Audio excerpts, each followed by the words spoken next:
Hello, World Wide Web. I'm Dr. Shado, the internet personality with the best hair. And, looky what just came in the mail.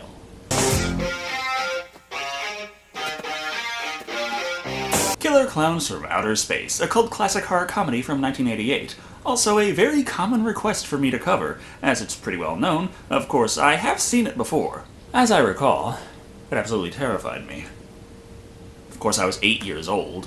And although I never finished watching the movie, I still remember it. The film is set in small-town Miscellaneousville, America. One night, the whole place is besieged by the titular Killer Klowns, who just so happen to have come from outer space. However, a small group of teenage protagonists manage to survive their initial run-in with the painted predators and must do what they can to save the human race from certain annihilation at the pale, chubby hands of these murderous mummers. So that doesn't sound too far off the beaten path. Except for the whole Killer Klowns from Outer Space part.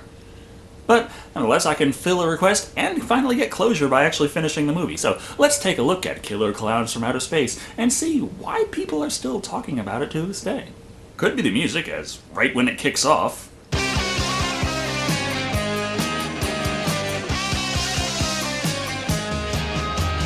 Have you seen a title screen so 80s? Everything is made of lasers. And the song...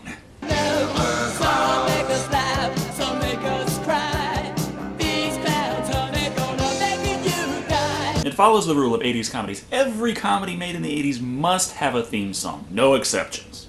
The opening also introduces us to some of our main players, such as Officer Mooney, played by John Vernon, who, even if you don't recognize him, you probably recognize him. I mean, he was a really prolific actor in both movies, animation, and video games, even. I mean, he was the Iron Man in 1966, he was the mayor in Dirty Harry, and he was a Command & Conquer Tesla trooper, so yeah, you recognize him.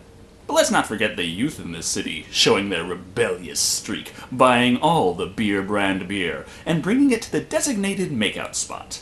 Which doesn't get weird at all, surrounded by all of your close friends and not-so-friends, as everyone just happens to engage in 10 feet from each other's sex. Come to think of it, the whole concept of makeout spot is very confusing to me. Not the least of which is the fact that I'd actually have to find someone willing to make out with me. But don't worry about all these guys breaking every horror movie survival rule first thing. Look, their champagne is water. They're fine. This also introduces us to Mike Tobacco and his girlfriend Debbie Stone, played by Grant Kramer and Suzanne Snyder, respectively. Ice cream, we brought our goodies here to you.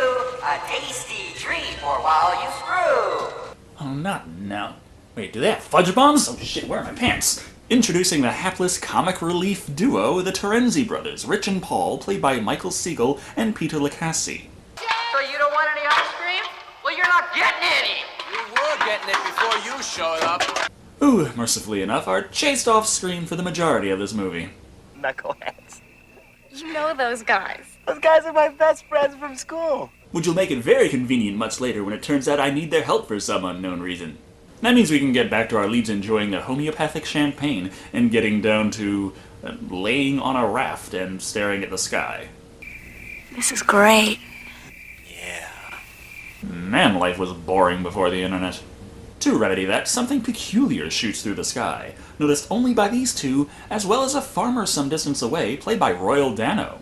You know, classic Western movie star who played Gramps in House 2. Haley's Comet, and he's landed in our backyard!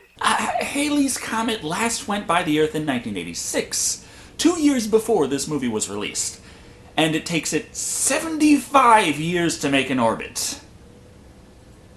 Certain that this means lots of people and lots of money, Dano, playing farmer Gene Green, leaves the prop guy inside his house to go find the comet. At the same time, Debbie convinces Mike that tracking down whatever that was sounds like a lot more fun than making out all night. You can find it, Mr. Adventure. Debbie, don't you want to finish our champagne or something? Your Dasani mineral champagne. She does convince him, but while they're en route, we get to see what it really is through Dano's eyes. What in blue blazes the circus doing up in these parts? And the body count begins in 3, 2...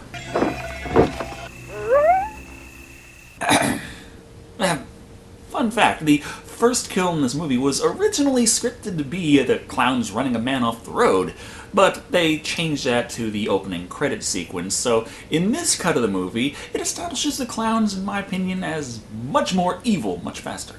Tenno doesn't take kindly to the sudden disappearance of his Dougie, so he takes his anger out on the tent.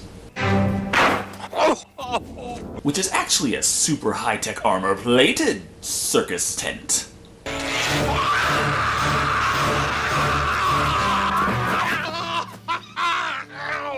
With electric, well, not electric fencing, but electric support things.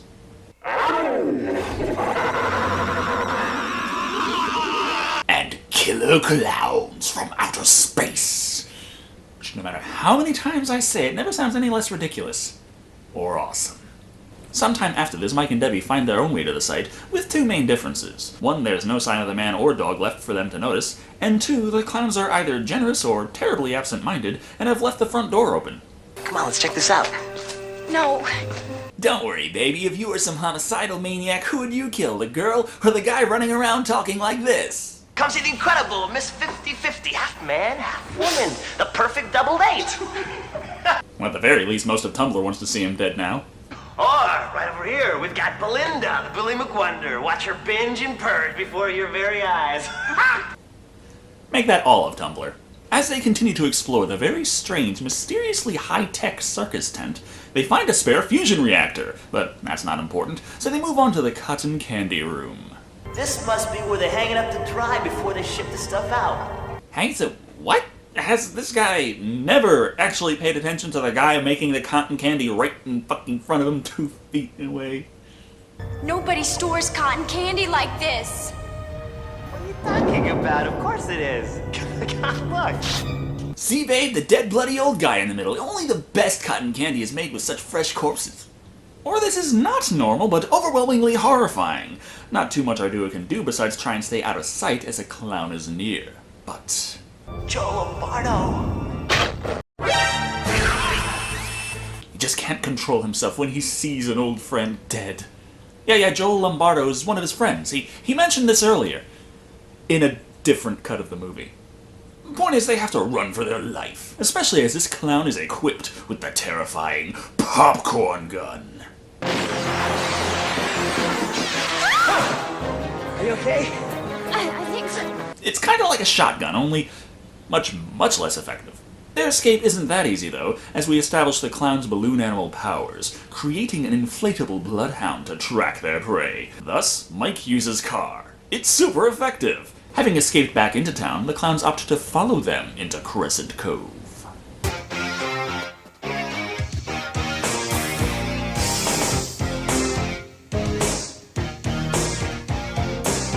And that clown march really makes me wish I didn't have to worry about keeping the clips less than 10 seconds to avoid the goddamn YouTube auto-flagging content ID shit.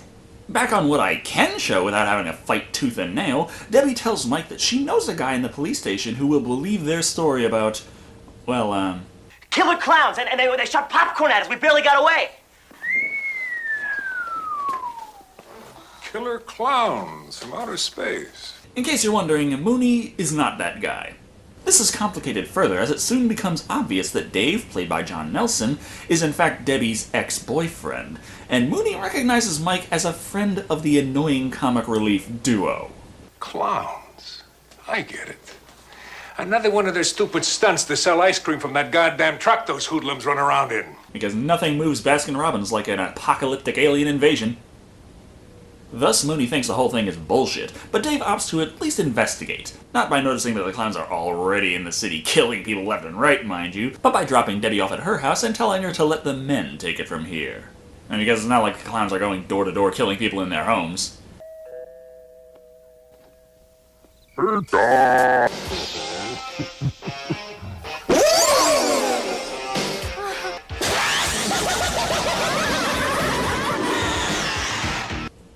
Well, sure, there's an outlier in every group, but it's not like it's a common...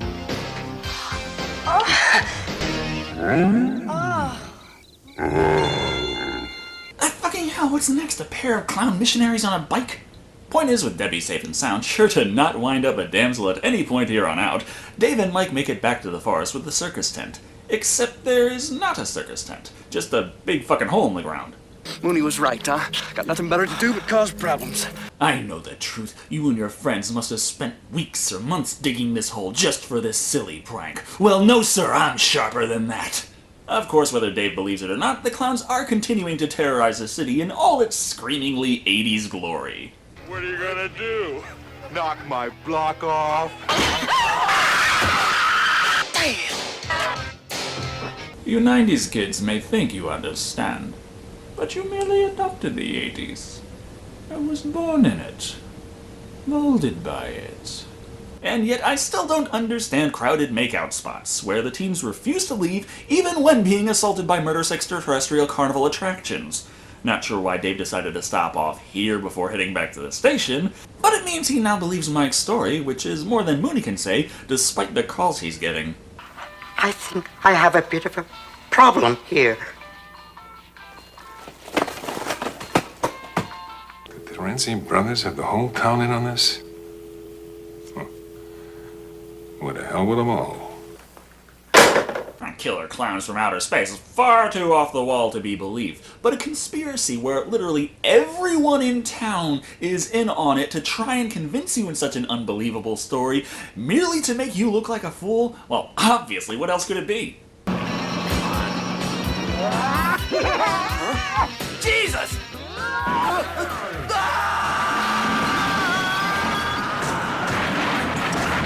That would require investigating it.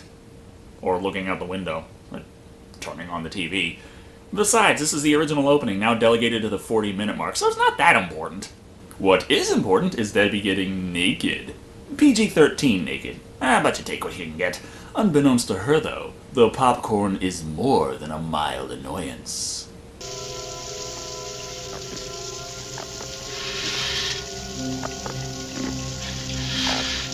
So whatever it does it incredibly slowly. I guess the clowns knew that if they used their good weapons, it would make the movie far too short. Especially considering, in accordance with Clark's third law, the clown technology is so advanced at times it is indistinguishable from magic, such as this very impressive Shado puppet show that takes a dark turn. Holy shit! It's kinda like Jurassic World, only intentionally funny. This was the last bit of evidence Dave needed to believe the story about the killer clowns 100%. Seeing a clown killing people will do that, but the culprit flies away. This means they have to count on Mooney to call in the cavalry and save the city.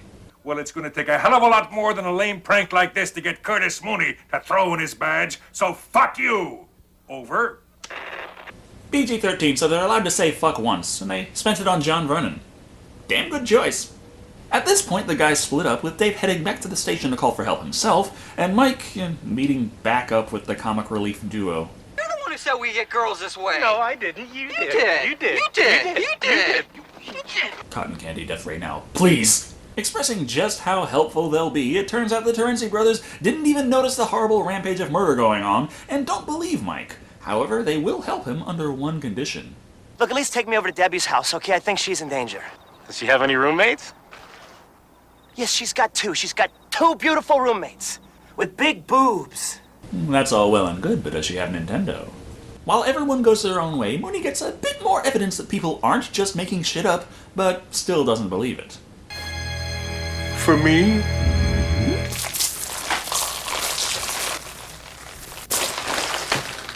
Interestingly enough, while the clowns turn everything else into some horrible weapon, the bouquet just manages to piss Mooney off. Oh well, as they say, it's better to be pissed off than pissed on. Wait a minute. Despite a couple setbacks, Mooney still manages to get the clown in the cell, right before he gets killed anyway. This means by the time Dave arrives, the clown has already ransacked the place, cocooning the other inmates, but using Mooney as a quite literal puppet to convey a message.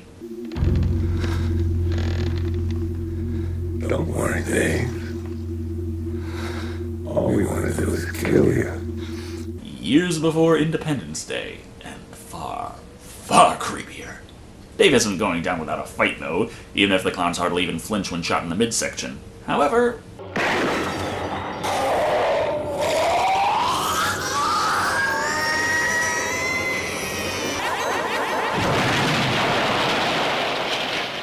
Their weak point is the big flippin' red thing in the middle of their face. It's like their biology was designed by Shigeru Miyamoto. At least after this, Dave has little trouble convincing the state police to send help to fight off the alien clown problem. And even the Terenzi brothers finally accept the reality of the situation. Mainly because they run right into a killer clown parade, sweeping the area and sucking up all the cocoon victims. Get the hell out of here! Nah, this is just getting good.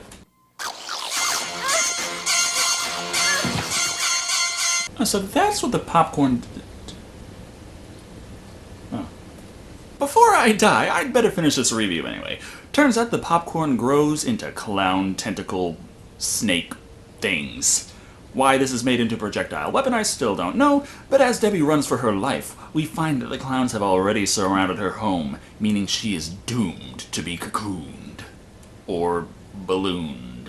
Well, they did have one man say in a phone call earlier that the clowns took his wife away in a balloon, and on the harvest scene, if you pay attention, you see they have other balloons there. They just never explain why they cocoon practically everyone, and then they take some away in balloons. Fortunately, Mike and friends arrive soon enough to find the clowns escaping with Debbie, and as they pursue, Dave joins in on the high-speed chase. Or at least the normal speed chase that's been fast-forwarded. Unfortunately, we can count on the Terenzi brothers to fuck this up, too. Hey, Rich, the cops! Stop the truck!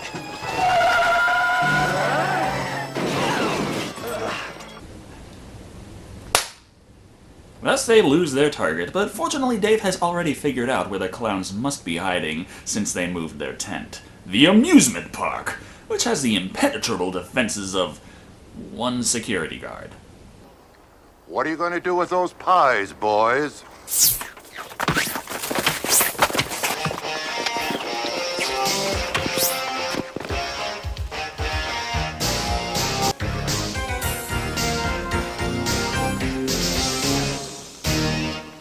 If the amusement park had been properly staffed, I'm sure the clowns would have had to have pulled out the funnel cake smart discs, or at least the corn dog cannon.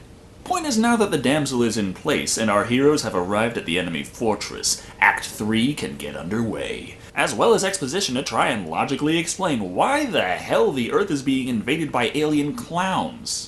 They pretty much settle on the fact that this is an alien species that just so happens to look like clowns, and perhaps our own perspective of clowns comes from previous visitations of this very species, though I'd also like to add that the clinical fear of clowns, much like the fear of spiders, would then make sense from an evolutionary perspective, as it would be advantageous for survival.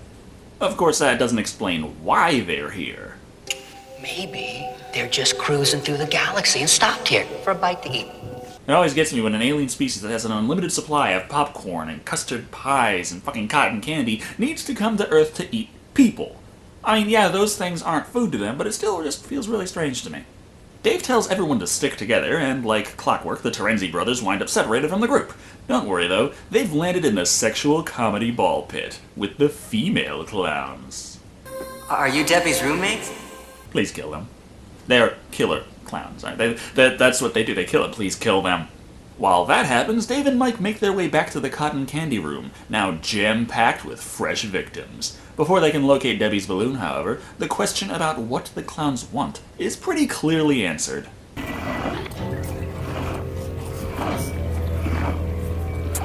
Turns out it is food. They cocoon you in cotton candy and then drink you. Kind of like incredibly tacky spiders. Don't know why they take a few spare people in balloons, though. Still not definitively answered. But they find Debbie and get her out of there. No time to save anyone else, though, as the climax is underway. This means they wind up running deeper and deeper into the space tent, all the way to what is quite possibly the center of the place. Unfortunately, at this point, they are surrounded on all sides by far more clowns than they can handle. But wait!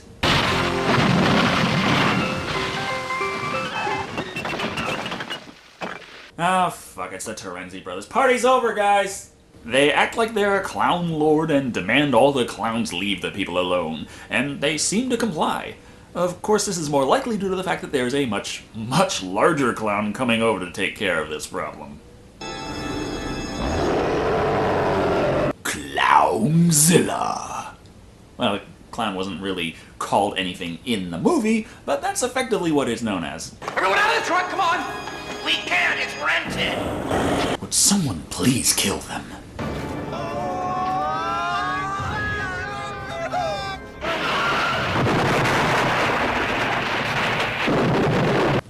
Favorite clown right there.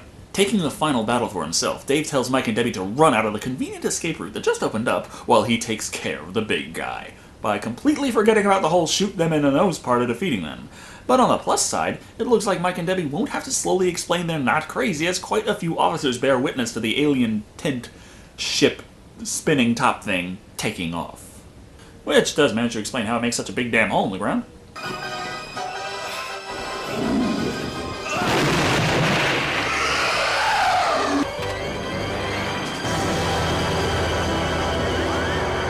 Now, would they like to explain how Clownzilla's nose was not only his own weak point, but that of the entire alien ship as well? Which brings our story to a close as the clowns are defeated, leaving Debbie and Mike as the lone survivors.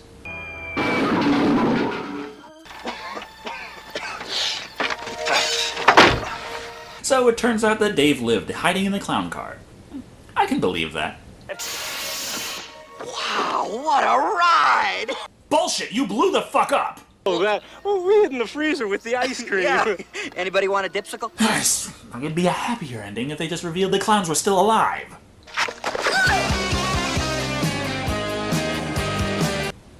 Works for me. Well, that was Killer Clowns from Outer Space. Or those were Killer Clowns from Outer Space. The point is the movie is awesome. To be blunt, I had a smile on my face as soon as the title and opening music kicked in, and this movie held them in place until my lips turned red and the blood drained out of my face, turning it unnaturally pale. It is damn easy to see how this movie has such a strong cult following nearly 30 years later. For starters, the clowns have aged very well. Yes, there are better looking suits and puppet faces out there, but this was a B movie, so it's still impressive. Hell, they certainly look better than CGI, even with the occasionally visible zipper. The plot is also simple and straightforward, but interesting enough to give the movie monsters some character. Basically, the movie was made to entertain you, knows that, and doesn't try to screw with that ideal. It's almost perfect in that sense, but there are a few problems here and there that I do need to address. The first one being that quite a few scenes just happen. There's no build-up to the biker scene, or pizza delivery of death, or the clown stalking the little girl. These scenes also don't really lead anywhere. It comes off like the filmmakers had ideas for situations they wanted in the movie, but failed to cohesively string them into the narrative. Speaking of the narrative, the fact that it's never explained why the clowns don't kill but kidnap certain people in balloons that they can be conveniently rescued from is a bit of a problem. Oh, I can think of reasons, and there are fan theories about just that, but my problem is that the movie itself doesn't explain it, and no amount of fan theories will change that. At the end of the day, Killer Clowns from Outer Space is an awesome ride, which, although flawed, easily holds up to this day and is more than worth the ticket price, coming in at 4 corpses and cotton candy cocoons out of 5. There's also talk about a sequel, Return of the Killer Clowns from Outer Space in 3D. Of course, there's been talk about this sequel for like 5 years now, and my thoughts on that are for another video. Thank you all for watching. I've been Dr. Shado, and remember, it's not all fun and games until somebody gets hurt.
So fuck you! Over.